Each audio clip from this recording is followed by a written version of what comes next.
Okay, so we're starting here on page 8. Page 8 we have g of x equals x cubed. This is the cubic function family.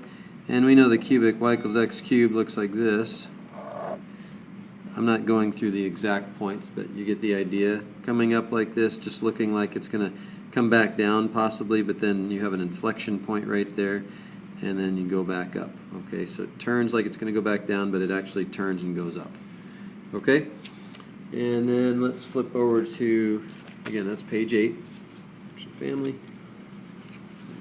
Flip the page so you can see what that, make sure your defining characteristics are correct.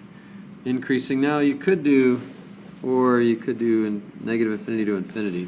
By the way, I'm giving you copies, showing you copies of a student's cosmic catalog that he turned in, so there may be mistakes. I didn't necessarily check every single part of it, so if you find a mistake, please let me know.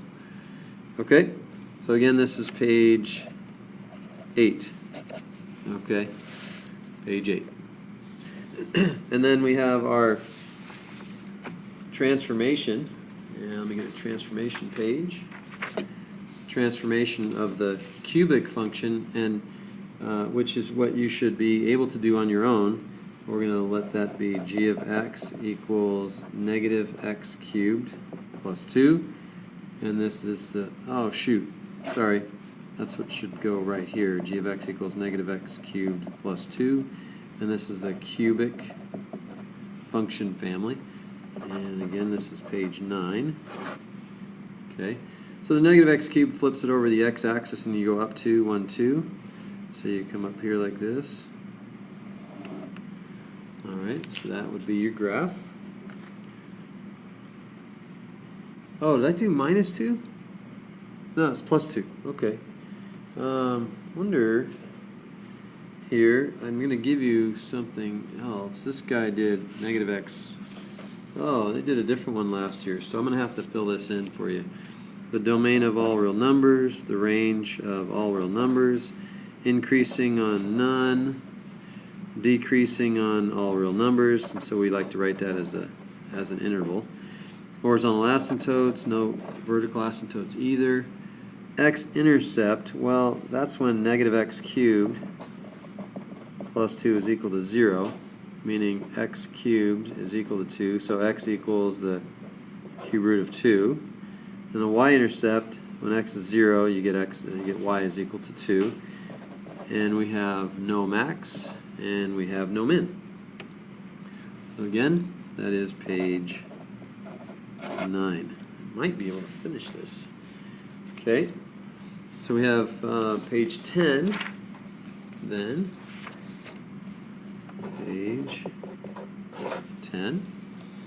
Our function family would be the absolute value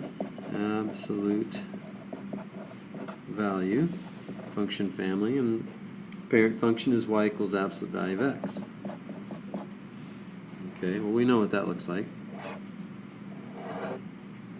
Okay, looks like that. And then let's see if we can find the,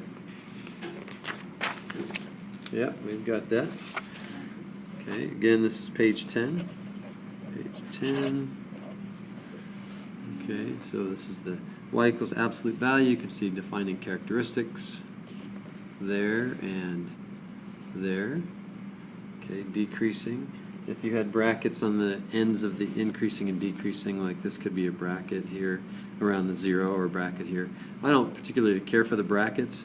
Okay, I like parentheses there for the increasing and decreasing, because technically at 0, this function is neither increasing nor decreasing, but make sure you have that bracket around the 0 on the range, because the y value is in fact 0, and that is the lowest y value. Okay, and our page 11 then, let's see if this is the same page 11. Oh, that's a bummer. I'm going to do another one on my own. Do more work than I need to here. So what page is this? This is page 11. So our transformation of our absolute value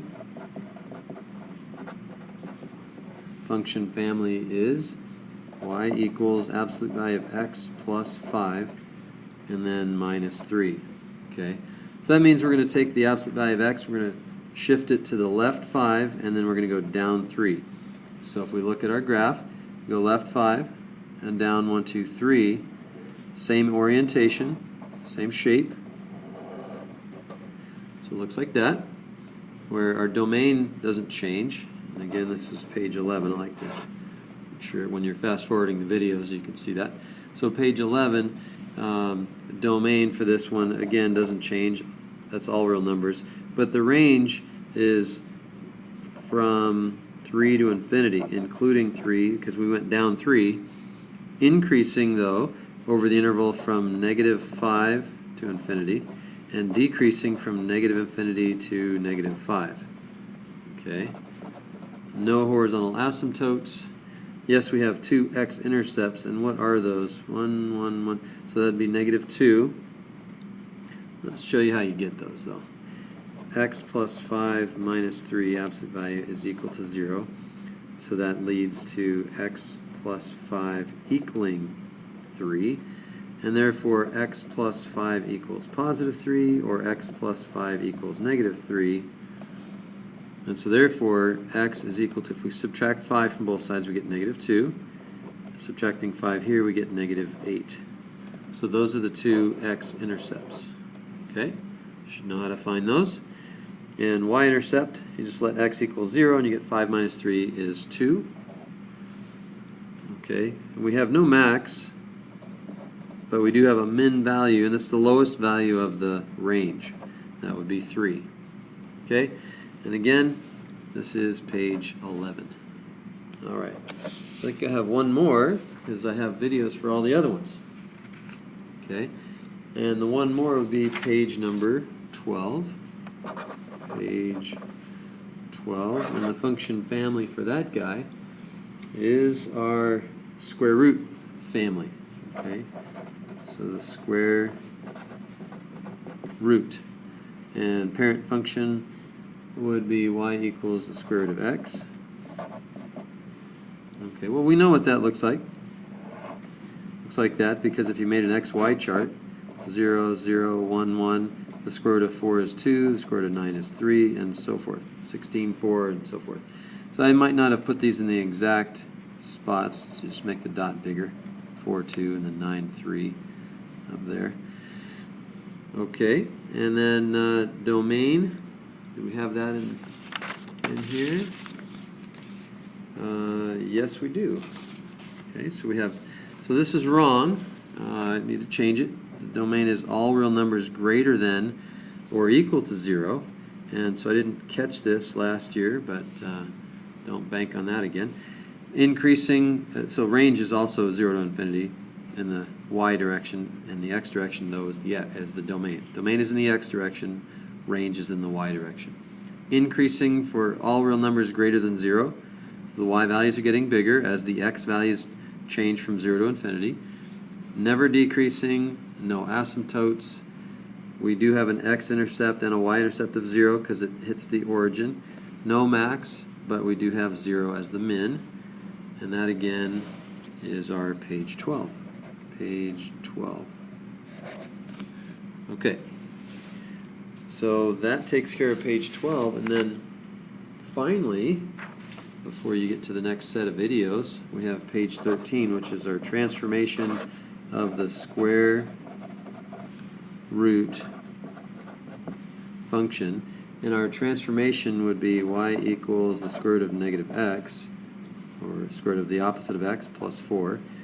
And so let's take a look at how we do this. We take the square root of x like this, and when you replace x with the opposite of x, that's an inside, so I don't know if you can see this.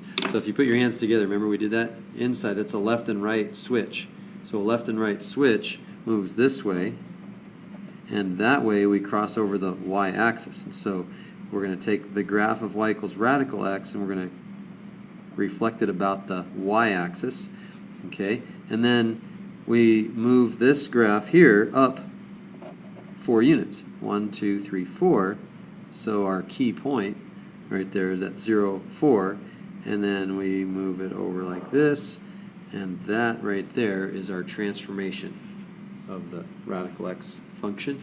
And page 13, defining characteristics. The domain is all real numbers to the left of 0 and including 0. Okay, if you look at that, so all real numbers to the left of 0 and including up to 0. Okay, and then the range, though, starts at 4 and goes to infinity.